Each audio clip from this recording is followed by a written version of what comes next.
Sponsored by PCBWay.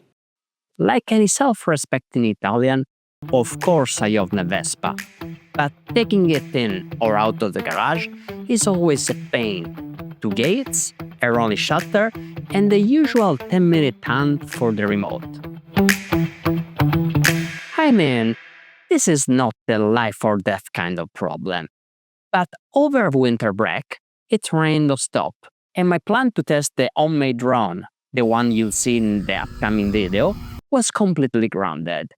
So I thought, why not to solve something that bugs me every single day? So here was the challenge. Using only the stuff I already had at home, I had to build a device that would open all three gates while keeping my sanity intact. And yeah, it had to look cool doing it. But hey, I'm an engineer. It looks simple enough. What could possibly go wrong? Warning. Overconfidence detected. Let's get down to business. My plan was to use the brake lever to open the gates. One brake press? Nothing, otherwise I'd be opening gates just by stopping at a red light. But two quick brake taps, gate 1. 3, gate 2. 4, you guessed it, rolling shutter. Technically, I had to connect to the Vespa's brake light. By sending that electrical signal to a microcontroller programmed for the job, I could track how many times the brake was used, and then trigger the right button on a hacked remote I'd set up. Easy, right? First, I pulled the Dusty Peak Micro out of a drawer, popped it onto a breadboard with a few supporting bits, and boom! Surprise, surprise! The new microchip programming interface didn't play nice with my old debugger. I mean, it wasn't even on the list. Anyway, this meant I could still program the chip, but I couldn't connect it to the computer to see what was going on inside. In other words, when the code wasn't working, all I could do was make an educated guess, tweak something, and try again. Luckily, this software was simple enough, and I didn't have too many problems. Finding the right connection point on the Vespa was actually pretty straightforward, just a matter of removing a few screws and checking the wiring diagram. What turned out to be a much bigger deal, and this is when it hit me, was when I realized that the brake light ran on alternate current, while I needed a direct current signal to work with. And yeah, looking back, that really should have been obvious. Rookie mistake. Normally, converting an AC signal to DC isn't exactly rocket science. You just use a diode to keep only the positive half of the signal and the capacitor to hold it up during the negative half. But in this case, no variation of that setup seemed to work. I tried with half bridge, full bridge, different capacitor sizes. Much to my disappointment, it was definitely no longer a one-day project. It was time to bring out the series tools and understand more. Using the oscilloscope, I quickly realized how primitive and rough the Vespa's electrical system really is. I was expecting a nice, clean sine wave. Instead, I got this. But that didn't really change anything. The circuit should have worked anyway. Then, while measuring the signal before and after the rectifier diode, I saw something that just wasn't supposed to be there. A diode is like a one-way valve. It lets current flow in one direction, but blocks it in the other. It's exactly this property that keeps only the positive part of the signal. In this case, the yellow trace is the signal before the diode, and the blue one is after. Up until this point on the graph, everything is fine. But then the diode starts letting current flow backward, something that should only happen at much higher voltages with this type of diode. Then I started to get suspicious. Could it be that these diodes I bought ages ago on eBay for an amazing price are fake? Sure enough, when I swapped in a diode from a trusted source, things finally started to work. Now I had a circuit that could correctly receive the signal from the brake light and count how many times I pressed the brake. All that was missing was hacking a remote and hooking it up to the circuit. After taking a closer look, I realized that pressing the button just ties one of the chip's pins to the battery. So I added the transistor in parallel to each button, letting my circuit press them electronically. In practice, that meant soldering a few wires and hooking everything up. And finally, it actually worked.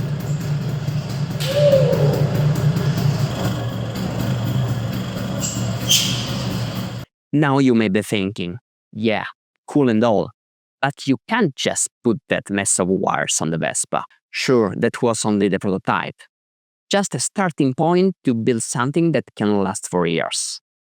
When it comes to the electronic hardware, the most important thing is making it robust, because the Vespa's electrical system is, well, truly awful. And when it's time to play hard, it would be great to talk to a real hardware engineer. Maybe someone who works at one of the best chip companies in the world. Guess what? I know one. Hi, Santi. How about you? Did you manage to make the circuit work? Maybe let's have a look. Okay, let's go. Santiago gave me a bunch of tips on how to design the PCB properly and protect it from voltage spikes coming from the Vespa, so I wouldn't end up frying the whole thing. Here's what we ended up with. Keeping it simple, the brake light signals come in, gets converted to DC, and drop down to a voltage the microcontroller can handle. The software running inside cleans up the signal and counts the number of taps, then fires the corresponding output connected to the remote with the transistor trick I explained before. Of course, there's also a power stage, some protections, a programming header, and 3 little LEDs that are completely useless but make everything look way cooler. To complete the system, I needed an enclosure to hold the PCB and the remote. Obviously, it had to withstand heat, cold, water, you name it. I went for a very simple design. Circuit and remote are mounted on the bottom. The cables go in through a waterproof cable gland, and the lid has an O-ring to keep water out. Even though I could have done it all myself, I've got a real job and way too many other things going on.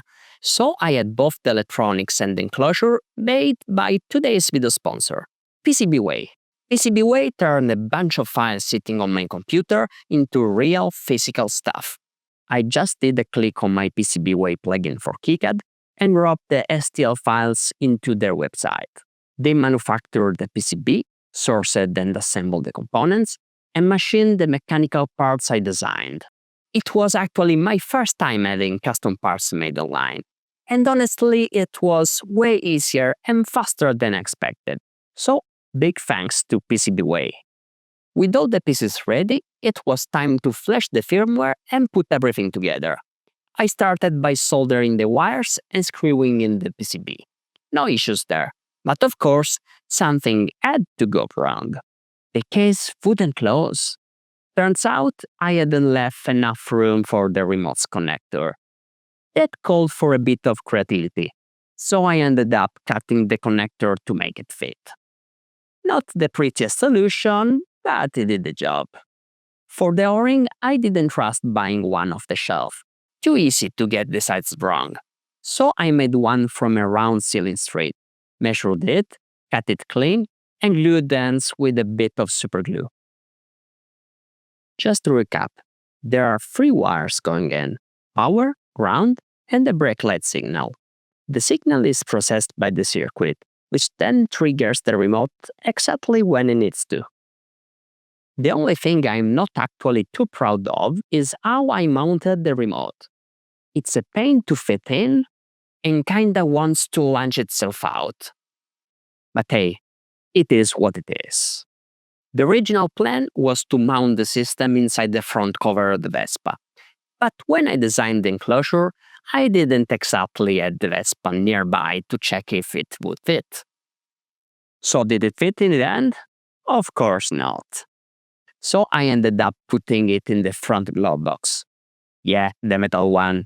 And as everyone knows, metal blocks electromagnetic waves, which means putting the remote inside there is not exactly brilliant. I'm also not proud of it. But I tried, and at the end, it works. So now, every time I hop on the Vespa, no more remote hunting. Just a few brake taps, and I'm in.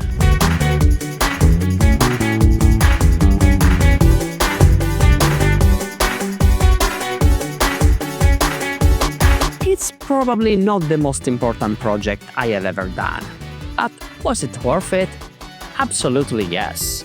That's the magic of building stuff. Taking something small and annoying and turning it into something fun, clever, and totally overkill. If you like the project and want to check out the source code, schematics, or other documentation, you'll find everything on my GitHub. I put the link in the description below. And that's all for today. Thanks for watching.